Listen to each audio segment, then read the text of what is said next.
Hello అండి, welcome back to the channel fascinating flavours. ఈరోజు నేను స్ట్రీట్ స్టైల్లో బఠానీ చాట్ ఎలా తయారు చేయాలనేది చూపిస్తున్నాను. దీన్ని రగడ అని కూడా అంటారు కదా. అది ఈజీగా మనం ఇంట్లోనే ఎలా తయారు చేసుకోవాలో ప్రాసెస్ స్టార్ట్ చేద్దాము. ఫస్ట్ 1 కప్పు వైట్ పీస్ని ఇలా నానపెట్టుకోవాలన్నమాట.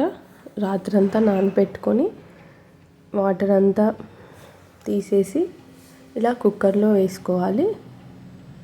ఇందులోకి అలాగే నేను 2 మీడియం సైజ్ ఆలుగడ్డలు పొట్టు తీసేసి వేస్తున్నాను. కొద్దిగా ఉప్పు, ఒక 1 కప్ అంతా వాటర్ యాడ్ చేసేసి కుక్కర్ మూత పెట్టుకొని మీడియం ఫ్లేమ్లో ఒక 3 నుంచి 4 విజిల్స్ వచ్చే వరకు కుక్ చేసుకోవాలన్నమాట.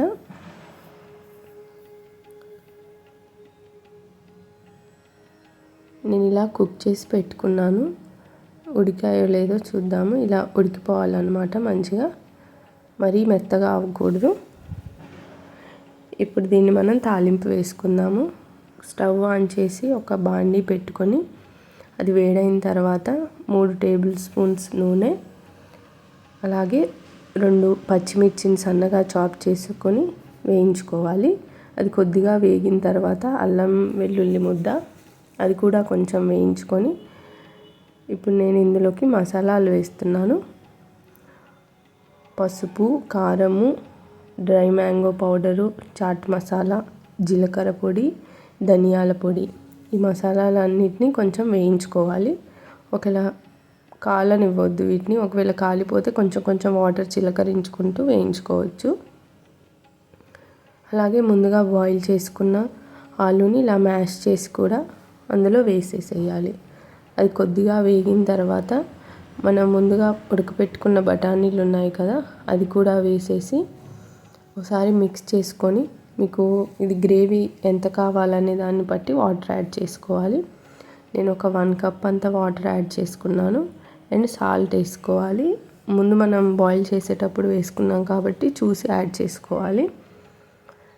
అలా మొత్తం మిక్స్ చేసేసి మూత పెట్టి ఒక 15 నిమిషాలు దీన్ని మంచిగా కుక్ చేసుకోవాలన్నమాట. కొంచెం గ్రేవీ దగ్గరకు అయ్యే వరకు. ఇలా దగ్గరకు అయిపోయింది. దీన్ని ఆఫ్ చేసేసుకోవాలి. ఎందుకంటే కొంచెం చల్లారాక ఇది బాగా థిక్ అవుతుంది కాబట్టి నేను ఇలా ఉంచేసాను. ఉంచేసి లాస్ట్లో కొత్తిమీర కూడా యాడ్ చేసుకోవాలి. నేను వీడియోలో చూపించలేకపోయాను.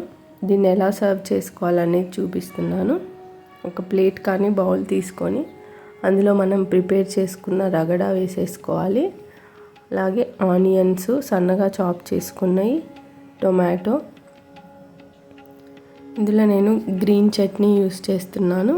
గ్రీన్ చట్నీ అలాగే స్వీట్ చట్నీ కూడా వేసేసి పైనుంచి కొద్దిగా సేవు అండ్ నిమ్మరసం కూడా వేసుకోవాలన్నమాట. అంతే అండి, రెడీ అయిపోయింది ఈజీ రగడ బఠానీ చాట్.